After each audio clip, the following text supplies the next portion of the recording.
AI가 이제 그 활성화가 되고 뭐 챗GPT, 퍼플렉시티 등등 다양한 그 AI를 활용한 그런 그 앱과 프로그램이 활성화가 되면서 인간은 너무나 많은 지식을 쉽게 얻게 되었습니다.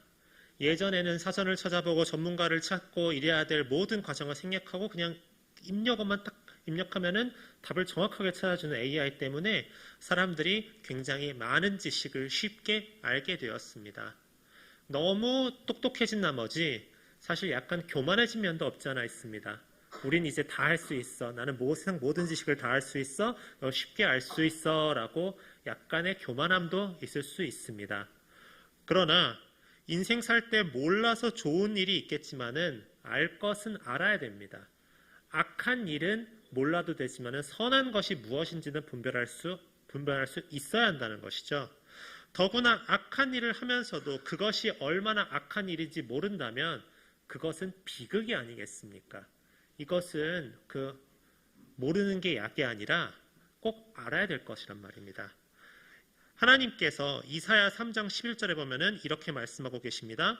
악인에게는 화가 있으리니 이는 그의 손으로 행한 대로 그가 보응을 받을 것임이니라.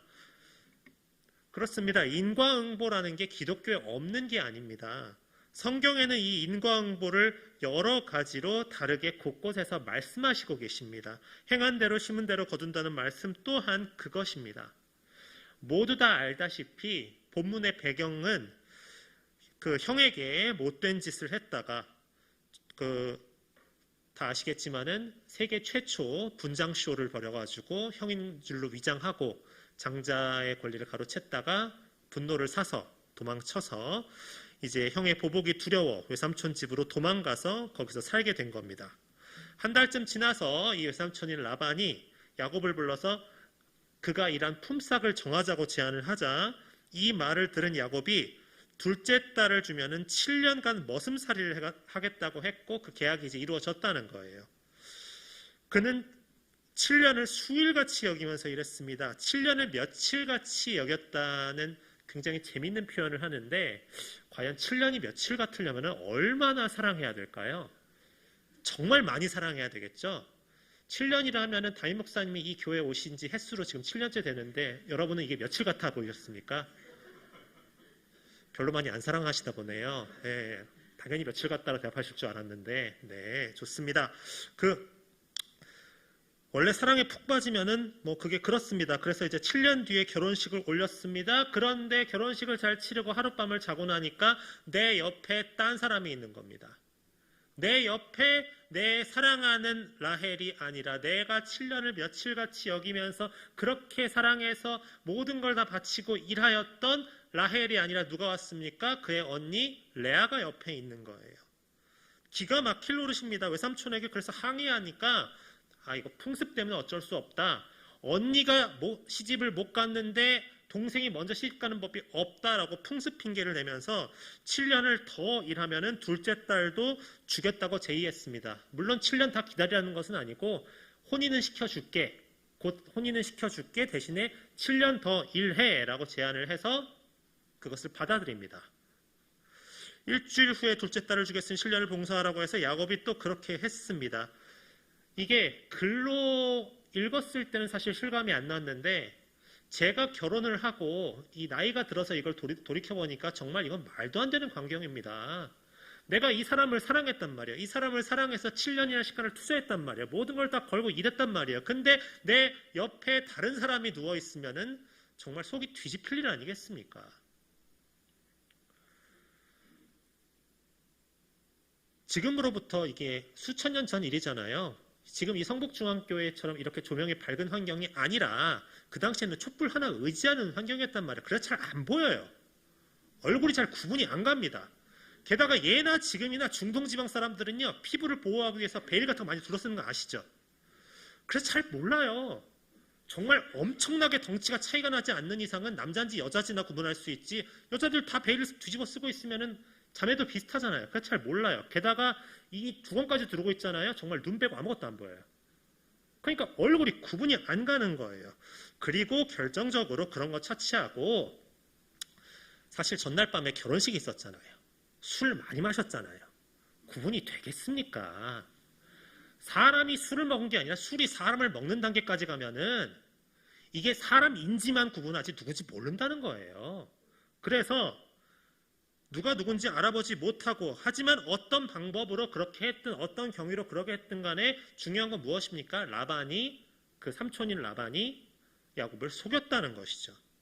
그래서 원통하고 분통이 터진 야곱은 외삼촌에게 항의했습니다. 오늘 본문 25절 말씀 읽어보겠습니다. 야곱이 아침에 보니 레아라 라반에게 이르되 어찌하여 내게 이같이 행하셨나이까? 내가 라헬을 위하여 외삼촌께 봉사하지 아니하였나이까? 외삼촌이 나를 속이심은 어찌 됨이니까? 라고 야곱이 외칩니다. 어찌하여 내게 이같이 행하셨나이까? 이 구절에 야곱이 분통이 터져서 울부짖는 듯한 화가 가득가득 묻어 있습니다. 원통할 것입니다. 서러울 것입니다. 내 7년 어디 갔냐? 내가 7년 걸어서 했는데 지금 딴 사람이랑 혼인한 게 말이 되냐라고 하면서 원통하고 울부짖는 야곱의 심정이 본문 9절에 그대로 드러납니다. 그러나 이때 우리가 얼른 생각해 봐야 할 것이 있습니다. 그게 무엇인지 아십니까? 나는 이런 분통이 터질 일을 다른 사람에게 만들지는 않았는가를 생각해 봐야 된다는 겁니다. 나는 이런 일을 한 적은 없는가? 다른 사람이 나 때문에 이렇게 울부짖고 서럽게 토로할 상황을 만들지는 않았는가? 나 때문에 예수 믿겠다고 온 사람들이 포기하고 세상으로 다시 돌아가지는 않았는가? 이런 부분을 우리가 생각해 봐야 합니다. 나를 통해서 다른 사람을 생각해 봐야 한다는 것입니다. 야곱에게는 아버지가 장자에게 축복을 주려고 했을 때 어머니와 공모하여 그 축복을 가로채는 사기극을 벌였습니다. 그때 그 사기극에서는 자기가 가해자였고 형이 피해자였습니다만은 이번 사기극에서는 야곱이 피해자라고 신분이 바뀐 것뿐이에요. 25절의 이 내용 생각해보면 처절한 아픔이 있습니다. 고통이 있습니다. 안타까움이 있습니다.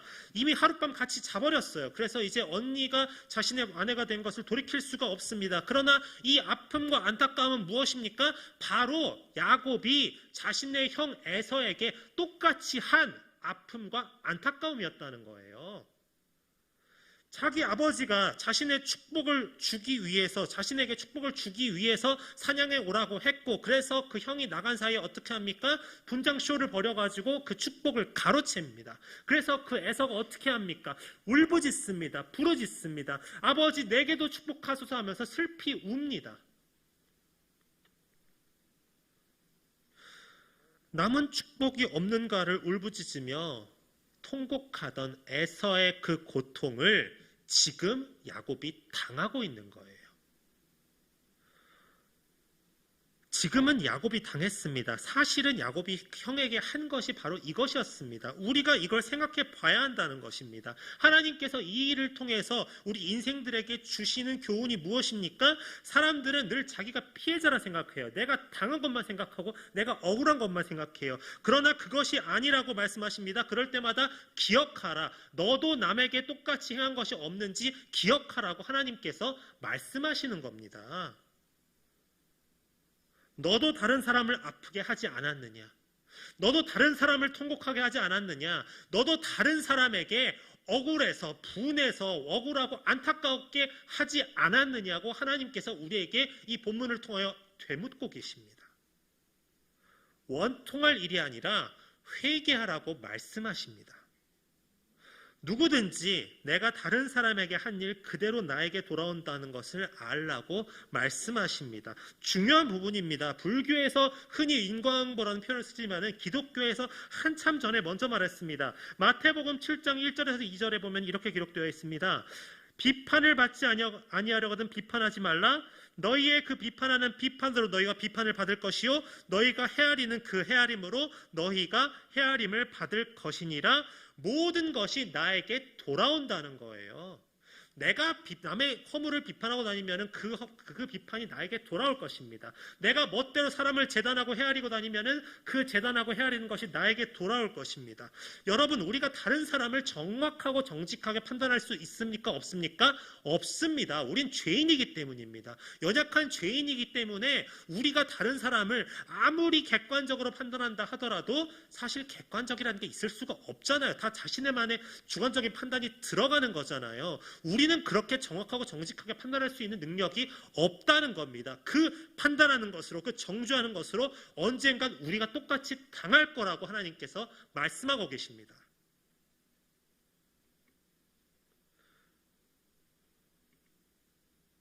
다른 사람을 향하여 함부로 말하면은 그것이 그대로 나에게 다시 돌아옵니다. 그 사람이 내가 판단하는 것과 내가 비판하는 것을 들었다고 생각해 보시기 바랍니다. 잘 대접하면 좋은 대접이 돌아오는 것이고 나쁘게 대접하면 나쁜 대접이 돌아오는 겁니다. 이건 세상 논리만이 아니에요. 신앙적 논리도 똑같습니다. 우리가 행한 대로 그대로 돌아오는 것이고 뿌린 대로 심은 데서 거두는 겁니다.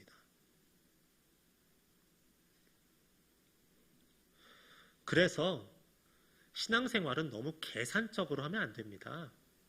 계산적으로 하면 답이 안 돼요. 말이 안 돼요. 이 신앙생활이라는 것 자체가 말이 안 돼요. 누가 지금 이 더워 죽겠는데 이 날씨에 여기 와서 예배 드리는 것, 이것부터가 세상에서 봤었을 때는 굉장히 비합리적이고 계산이 맞지 않는 행동입니다. 신앙생활은 계산적으로 하는 게 아니란 말입니다. 너무 재지 마십시오. 너무 이것저것 따지지 마십시오. 그냥 정말로 내가 하나님을 사랑한다면, 내가 예수님을 사랑하고 신앙생활하는 내 모습을 정말 기뻐하고 감사함으로 나아간다면 인생을 한번 던져보는 것, 바쳐보는 것이 멋진 인생이 아니겠습니까? 죽을 작정을 하고 자기 자신을 한번 던지는 것, 그것이 신앙생활 아니겠습니까? 내가 손해볼까 하여 자꾸 뒤로 빠지면 언젠가 다른 사람도 나에게 똑같이 하게 된다는 겁니다. 적당한 곳이 어딘지 늘 계산하며 사는 사람, 어떻게 하면 내가 빛나는 위치만 찾아갈까 계속 헤아리는 사람, 그런 사람보다 항상 이름 없이 빛도 없이 하지만 성실함으로 신실함으로 섬기는 일을 하나님께서 더 기뻐하시지 않겠습니까? 자기가 계산하며 살면 상대도 계산하며 산다는 거예요. 너무 계산적이고 이해타산적으로 인생을 살아간다면 재미가 없습니다. 멋이 없습니다. 격이 없습니다. 다 후회할 것밖에 없습니다. 정말로 사랑한다면은 전체를, 인생을 한번 던져보는 거예요. 그것이 인생이고 그것이 신앙생활입니다. 여기서부터 중요한 게 무엇이냐? 바로 본질에 관련된 부분입니다. 무슨 말이냐면은 본질에 관련된 부분이 아니라 비본질의 부분이라면 전혀 그럴 필요가 없다는 겁니다. 인생을 거는 것이 내가 본질적인 부분이라고 하면 인생을 걸고 목숨을 거는 게 당연합니다. 하지만 비본질적인 것에는 너무 그렇게 목숨 걸지 않아도 된다는 말입니다.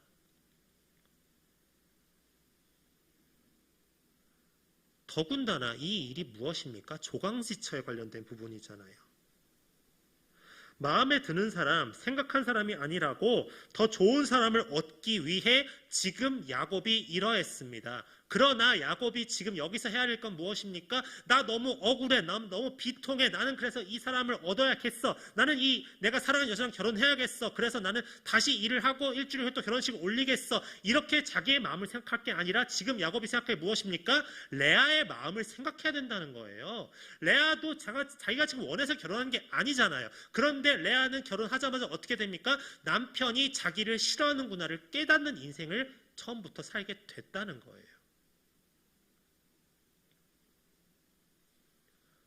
살아계신 하나님께서 쳐다보고 계시는데 하나님께서 기뻐하실 만한 행동이 아니라는 말입니다.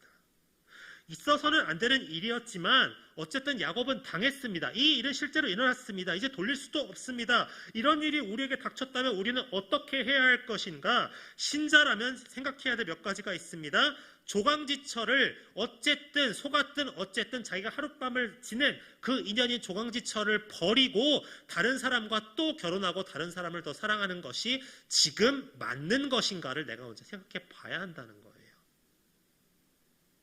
억울하겠죠. 내 마음이 분하겠죠. 원통하겠죠. 근데 그게 지금 내 아내가 된 사람의 마음을 후벼 파면서까지 해야 될 행동이냔 말입니다. 야곱에게는 미안하지만 아니죠.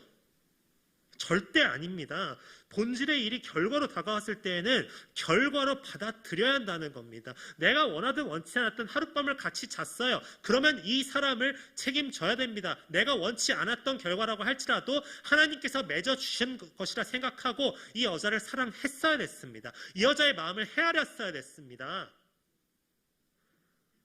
내가 소원하고 약속했지만 둘째 딸이 내 아내가 아니라 첫째 딸이 하나님께서 주신 내 아내구나. 내 원대로 되지 않았지만은 하나님께서 뜻이 있으셨겠구나 하고 받아들여야 했습니다. 내가 알지 못하는 하나님의 뜻을 외삼촌을 통해서, 옳지 않은 일이었지만 외삼촌을 통해서 하나님께서 가르쳐 주신 것이구나 라고 생각하면서 그 일을 받아들여야 했습니다. 이것이 신앙이에요. 실제로 하나님께서 택하신 야곱의 처는 라헬이 아닙니다. 레아였습니다. 이 증거가 성경에 두 가지 나오는데요. 하나는 그 남편에게 끝내 사랑받지 못했지만은 바로 레아의 자손에게서 어떤 혈통이 나옵니까? 예수님의 혈통이 이어집니다. 그리고 또 하나, 야곱이 죽었을 때 누구 곁에 묻힙니까? 레아 곁에 묻힙니다. 야곱이 라헬도 취하고 라헬도 결혼하게 됐지만은 하나님께서 인정하신 야곱의 처는 레아였다는 거예요. 예수 믿는 사람들은 본질적인 부분에서 자신이 원하는 결과가 나오지 않을 수 있습니다. 그러나 그렇다 할지라도 하나님께서 뜻이 있으시겠지 하고 순종하는 믿음이 있어야 한다는 것입니다. 외삼촌을 미워할 일이 아닙니다. 물론 자기가 그 사기극을 당하게 된 것에 대해서는 분노할 수 있습니다. 원망할 수 있습니다. 그러나 궁극적으로 이 일을 통해, 외삼촌을 통해 하나님께서 내게 임하게 하시려는 역사가 무엇인가를 먼저 생각해 봐야 한다는 것입니다. 아울러 내가 지금 내 욕심대로, 내 원대로 행하는 것이 다른 사람의 마음을 후벼 파는 것이 아닌가, 내 마음 편하자고 다른 사람 마음 괴롭게 하는 것이 아닌가, 이 일을 먼저 생각해 봐야 한다는 겁니다. 하나님의 계획이라 믿고 순종하는 것입니다. 실제로 야곱은 라헬을 더 깊이 사랑했습니다. 레아에게는 부부로서의 의무를 다했지만은 사랑을 주지 않았습니다. 끝까지 마찬가지였습니다. 그래서 심지어 라헬이 죽은 뒤에도 야곱이 어떻게 합니까? 요셉을 계속 감싸고 그 요셉이 사라지니까 또 베냐민을 감싸고 그렇게 살아갔더니 결과가 어떻게 됩니까? 나중에 또 속아요. 또 당해요. 부부가 화합하지 못했습니다. 형제가 화합하지 못했습니다. 또 아내가 남편을 속입니다. 자식들이 아비를 속입니다. 야곱은 자신이 에서를 한 번 속였지만은 그 대가를 몇 번이나 치르게 되는지 모릅니다. 악은 악으로 돌아온다는 말씀입니다. 하나님 말씀입니다. 하나님 뜻입니다. 하나님께서 나에게 선물로 주셨다고 생각하고, 내가 비록 내 원대로 안 됐지만, 내 계산대로 안 됐지만, 내가 바란 대로 안 됐지만은 이것도 하나님께서 주신 선물이라 생각하고 순종하는 사람을 하나님께서 얼마나 좋아하시는지 모릅니다. 비록 처음에는 그에게 준 어떤 것이 버릴 수도 있습니다. 징계일 수도 있습니다. 징벌일 수도 있습니다. 그러나 하나님께서 이것도 나에게 주신 것이려니 하고 믿고 순종하는 사람을 하나님께서는 그 징벌이라 할지라도 그것을 축복으로 바꿔 주십니다. 복으로 바꿔주십니다. 이것이 세상 사람들이 이해하지도 못하는 것입니다. 세상 사람들이 꿈도 꾸지는 못하는 것입니다. 왜요? 이것은 신앙인들만 누릴 수 있는 신앙인들의 축복이기 때문입니다. 고난은 고난일 뿐 괴로워하는 세상 사람들과 다릅니다. 우리는 고난조차도 선물입니다. 우리는 내 뜻대로 안 되는 것도 하나님의 선물입니다. 모든 것이 은혜라는 하나님 말씀에 근거하였을 때 내게 닥친 모든 일들은 하나님의 선물이고 하나님의 축복이다. 이 생각을 할 수 있는 것은 오직 신앙인들만 할 수 있는 것입니다. 벌로 받았어도 신앙으로 받아들이시면 하나님께서 최고의 것으로 만들어주신다는 것입니다. 이런 신앙을 가진 사람들에게 하나님께서 역사하십니다. 우리는 하나님께서는 순종하는 이에게 궁극적으로 최고의 것으로 선사하시는 분입니다. 그런 하나님을 우리는 아바, 아버지라 부릅니다. 여러분, 우리는 좀 더 멋진 신앙인이 되었으면 좋겠습니다. 내게 처한 일이 마음에 안 들다 할지라도, 얼굴 벌게지고 화가 날 만큼 분노했다 할지라도 이런 것도 하나님께서 주신 신앙이려니, 선물이려니 생각하면서 순종했으면 좋겠습니다. 그런 신앙이 하나님께서 역사하실 우리 심령의 공간을 점점 넓혀가는 것입니다.